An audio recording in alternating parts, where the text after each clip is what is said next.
Alright guys, today we're going to be brewing up a 10-gallon batch of a Brewer's Best Belgian Tripel here. I bought some extra sugars to hopefully bring this up above a 10% ABV when the product's finished. We're going to be using my new brewing system, which is a 10-gallon kettle here. I recently upgraded from this 5-gallon kettle over here because at the end of this process you have to add water into it, and you're not really supposed to do that. So with this new system we'll be able to brew a full 10-gallon batch without adding any water at the end of the process, which keeps it as clean as possible without avoiding any kind of cross-contamination. Brewing a batch this large, you'll need 2 of these Brewer Best kits because those are each for 5-gallon batches. I'm just using a simple turkey fryer burner. It's easy to get these on Amazon for only $25-30 or so, so it's very cheap. You just hook it right up to a big propane tank, which we'll do later. This kettle has a tap system here. That way you can avoid having to move a 100-pound batch of molten lava and potentially injuring yourself. So we'll empty it right out once we cool it into our first stage fermenters.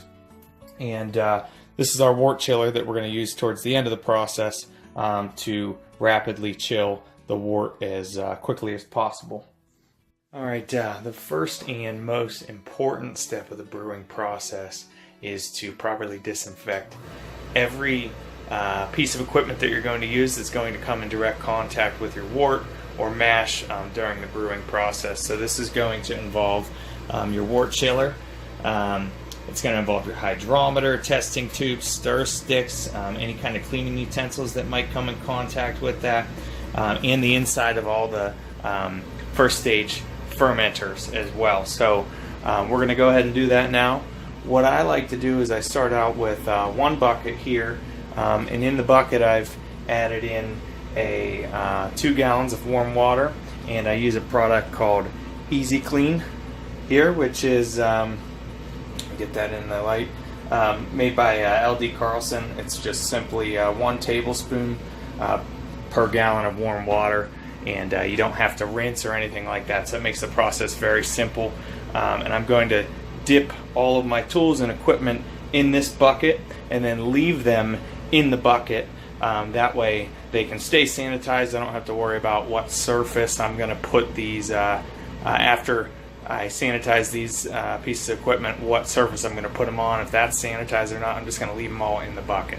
Now obviously it would be much easier to fill up a bathtub full of this Easy Clean product, or maybe even fill this bucket up at the top, but the product's kind of expensive. So what I like to do is use about 2 gallons, and then I'll get a plastic cup, put that in there, and use the cup to cover all the surfaces. You can pour it over everything. Really all you have to do is get this stuff to come in contact with your tools and you're good to go. Alright, so we got fresh water in the pot here. I'm fortunate enough to have a well that's fresh spring water, so there's basically nothing in it minus maybe a tiny bit of iron that is almost negligible. So I just use fresh spring water. If you're in the city or something, you might need to buy gallons of water because you don't want to boil with that chlorine in it.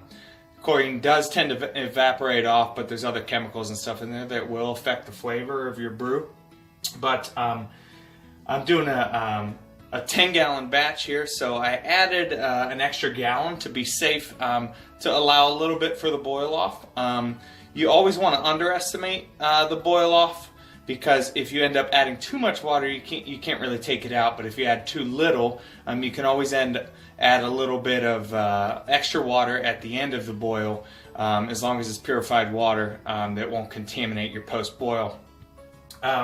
So right now we're just warming up the kettle. We're trying to get it up to between 150 to 165 degrees so we can steep the grains. And while this process is going on, I'm going to get my grains ready in their socks so we can drop them in there.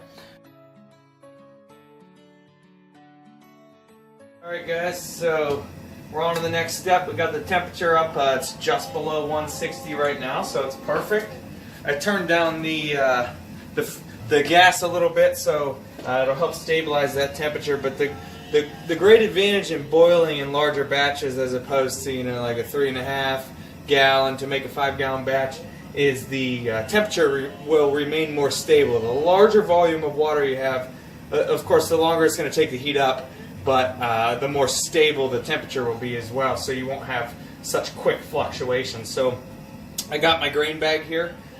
Typically you're going to have a lot more grains in this, but in this particular Belgian Tripel, there's not a whole lot of grains. It's just mainly a whole lot of sugar, so I was able to put all the grains in one sock. But if I was brewing something else, you might need to do 2 socks for a double batch here. So I'm going to go ahead and drop this in there to steep it, and we're going to closely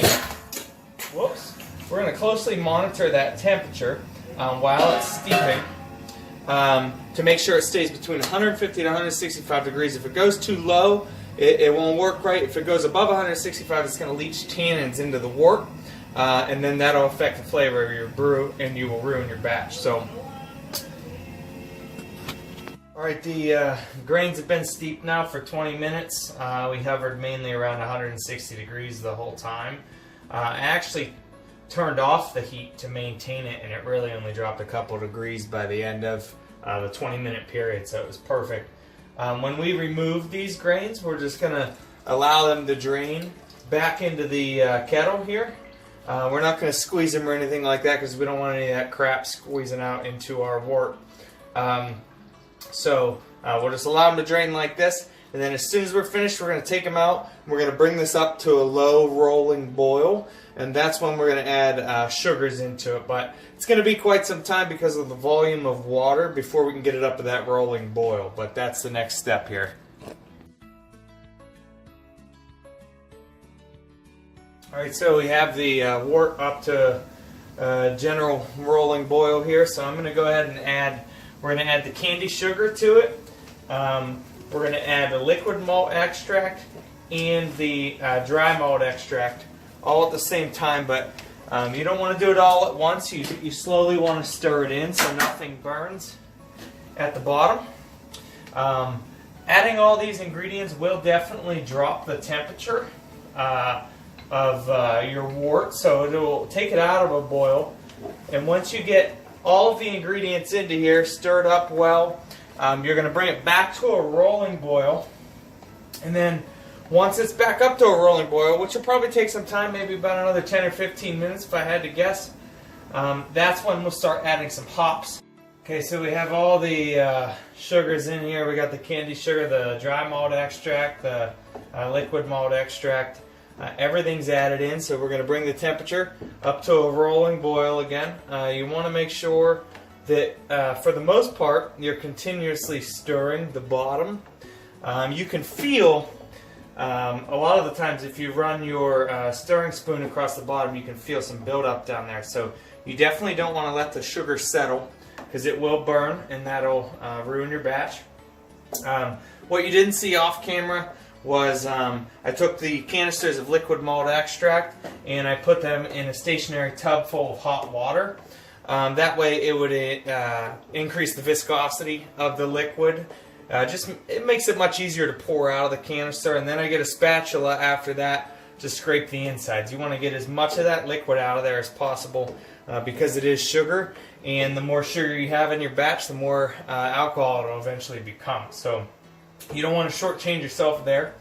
Now, I tend to use the dry malt extract last because that tends to foam up your wort, which can result in a boil over. So you want to put that in last so you can be very attentive about it and stir it consistently while you're bringing it back up to a boil. This is the most important time to really just keep an eye on it. You do not want to boil over. If it boils over, you're going to lose sugars out of your wort, which will result in throwing your gravity and end result of ABV off of your batch. So I'm just going to continue to do this, stir it periodically while it returns to a rolling boil. Then once it gets to a rolling boil, I'm going to add some hops, so we'll come back for that, and We'll then let it stay in that low rolling boil state for about 50 minutes before we add the next batch of hops. Alright, we're back up to a low rolling boil, so this is a really important time. Once you get the low rolling boil going again, you'll want to probably turn down your heat a good bit. You want to make sure you don't boil over, but you do still maintain the low rolling boil. I'm going to go ahead and add the Willamette hop pellets. 2 packages of these since I'm doing a double batch. These can also cause it to foam up, so you want to be really careful with that. Keep stirring it. I'm going to add a second package now, and we'll stir them in real nicely just for a minute or two, and then we're going to let it do a low rolling boil for 15 minutes before we add the next batch of hops. Just wanted to take a second to show you guys what a low rolling boil looks like. This is pretty much perfect here, and I've been able to maintain the temperature pretty steady. It won't hurt anything if you do a higher boil, but of course that means the temperature is higher, so it can change the color of your beer a little bit, and potentially the flavor, as it will cause the sugar to caramelize more. So with the Belgian, I'm trying to avoid that, so I'm trying to keep it as low as possible here. We've reached our 50-minute mark, so it's time to add the last batch of Tettnang hop pellets here. We're going to put both of those bags in, and then we're going to do another boil for an additional 5 minutes. Once that's done, we're going to terminate the boil and cool our wort down as fast as we possibly can with the wort chiller. One thing that's important to remember as you're doing this long process of boiling this wort is to think about the next steps. You know, while you have free time, while you're just monitoring the boil and making sure it doesn't boil over, think about, you know, do you have your wort chiller properly disinfected? Is that ready to go? Is it all set up? You know, the water connected to it? Is your are your second or your primary fermenters disinfected, ready to go? Because you don't want to waste too much time. You know, once you drop the wort chiller in the wort and start cooling it, you're going to have some time to wait. It takes a good bit of time to drop the temperature, so you'll make sure you can get everything in order by then. The 5-minute mark is up. I went ahead and terminated my boil, shut the gas off. We're good to go there. So, like I said earlier in the video, how I keep that bucket full of the sanitizer solution. I have the bucket out here with the wort chiller just sitting in it. And then I went ahead and used that same cup to splash it over again just to make sure it's fully sanitized before I drop it in. The most important thing about brewing beer is to avoid contamination in what you just made. So I'm going to go ahead and drop that in there now. I'm going to run over, turn the water on so it runs cold water through there to drop that temperature as fast as possible. Generally speaking, you want it in under 30 minutes. Alright, so now I'm going to go ahead and drain the wort down into the primary fermenters. There's 2 of them. I have 2 5-gallons for a 10-gallon batch here, so we're going to do that. And some people like to aerate it and let it splash. Other people are against that. I think a mixture somewhere in between is good.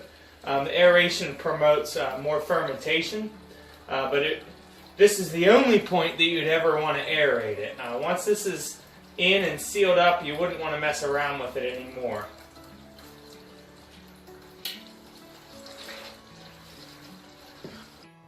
Alright, now we have both primary fermenters are full here.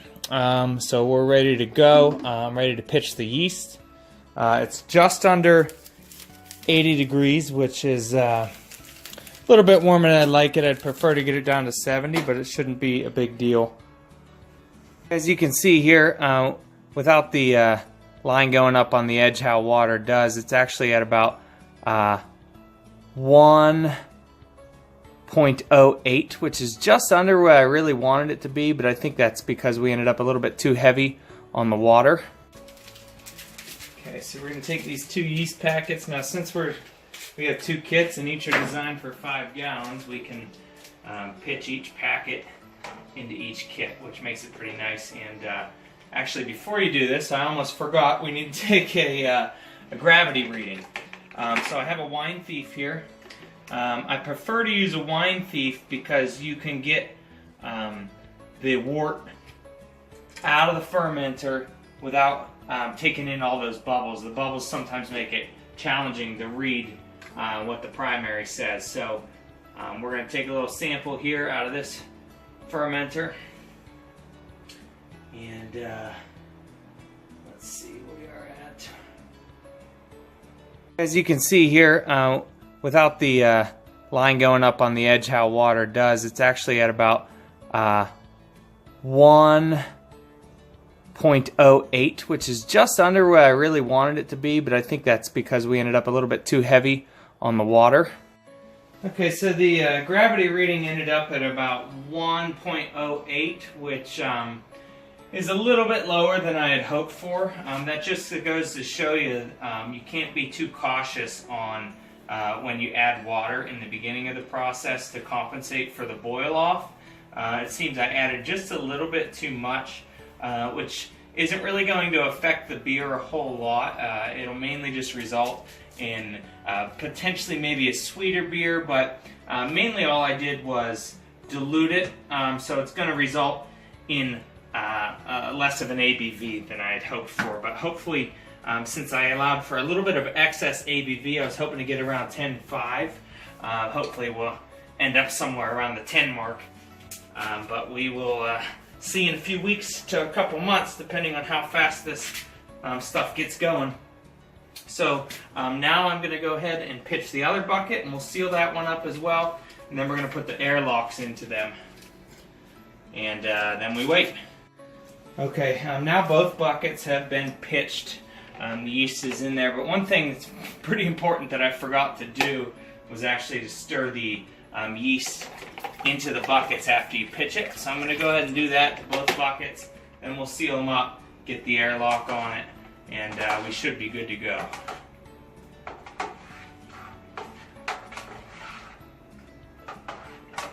And again, this is really the only time that it's somewhat safe to aerate your beer a little bit. After this, when you transfer to the secondary fermenter in a week or two, or however long it might take after the initial fermentation, you want to be as careful as possible not to aerate the beer, as it can cause it to go bad. So that should be good on that one. We'll switch over to this one. And you see how I'm being careful here not to let the underside of the lid touch anything that could possibly contaminate it, because some of this water in here, or wort, will evaporate during this fermentation process, and it's going to collect on the inside of the lid. So you want to make sure that that surface is also free of any bacteria with the sanitizer that we use. So once you're ready to go, you want to make sure that you don't allow anything to come in contact with that. So these are both stirred up pretty good. Okay, we've got the airlocks filled with water here. As you can see, there's a line on them. You want it filled below that, or else it has too much resistance against the air that's going to be bubbling out of here. And I've actually had that cause, I guess an explosion is the best way to put it, where it caused the lid to pop off and yeast to fly everywhere. So you want to be careful. You don't overfill it or overfill the fermenters, as it can cause it to foam up inside and block the hole to these airlocks. So we'll get both airlocks here and in place. And that's going to not allow any kind of gnats or anything like that that smells this fermenting stuff to fly into the beer and contaminate it while it's fermenting. So that's it. Good to go. We're going to put it in a temperature stable room, which now is my bathroom, as we just had our second child, so my brewery is no longer. So it's going to go into the bathroom. It stays somewhat around 68 degrees in there, so I'm going to make sure to put some towels down on the ground to insulate the fermenters from the floor, and then I will also wrap them in blankets or towels to just insulate it in general to help it keep more temperature stable. Once these go into the secondary fermenters in a couple weeks, I do have some temperature wraps that we're going to put on there to help regulate the temperature and keep it a very consistent temperature the next month or two, depending on how long it takes to ferment.